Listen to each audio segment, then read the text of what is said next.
Hey guys, in this video I have the Uniplay U6 Smart Gamepad and Keyboard. It's a wireless keyboard, trackpad, and gamepad hybrid. Banggood sent this to me for review, and I planned on using this primarily for my Raspberry Pi setup in the living room. So let's start off with a really quick unboxing, and the very first thing you'll see is the actual controller itself. I think it actually looks pretty sleek and pretty cool looking, and we'll put that aside for now and show you what's included. So underneath all that foam, you'll find the instruction manual as well as a micro USB cable to charge the device itself. The controller looks like a giant kind of touchpad with a gamepad and keyboard fused into it. I think the layout is actually very good. So right on the bottom, you have the actual keypad for typing, and in the middle, there's the trackpad. That's the directional pad, and it's actually pretty good. And over on the right side you have the buttons and the tool analog sticks, and flipping it over to the back you have these trigger buttons. They're not the best, but they are there if you need them. And opening the cover, you'll see that it includes a battery, and this one has the BL5C battery, which is used by older Nokia phones, and these are found in most of these new electronics now. And as well as the RF receiver, so you need to plug that into your device in order for it to work. So we're going to put that battery back in and put the cover on as well.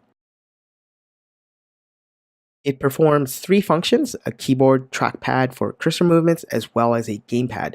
So ideally, this would be perfect for a Kodi setup where you can potentially use it to type, as well as for gaming as well. This would also work great for a computer if that's what you're using it with. And for my setup, I have Recalbox that allows me to run emulators to play games.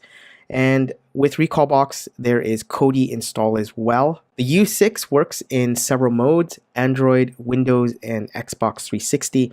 You can switch modes by holding down the select button for about 5 seconds. When the LED light stays solid, you can then click the select button again to cycle through the various modes.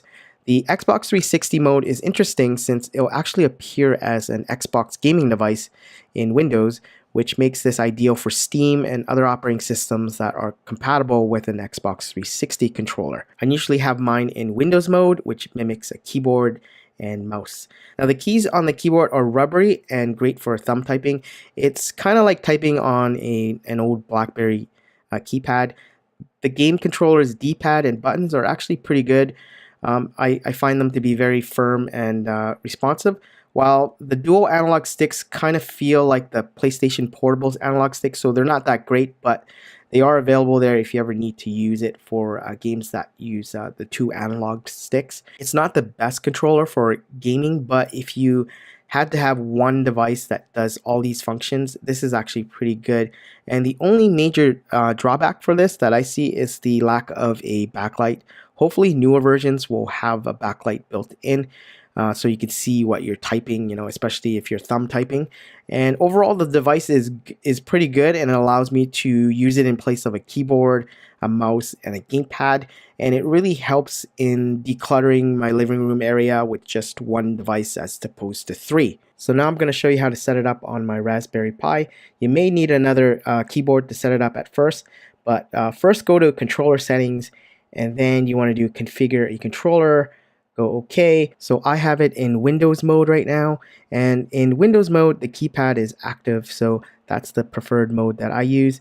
Hold down a button so that it detects the actual smart pad. So what we're going to do is configure the up, down, left, right, and A, B, and just run through all these controls. So after you have all the buttons set up, you should be able to navigate through the menu now. Just hit close, and now the U6 is configured for your Raspberry Pi. Anyways, that's it for this video. Links to everything I've showed you should be in the description. Comment, like, share, or subscribe, and I will see you in the next video.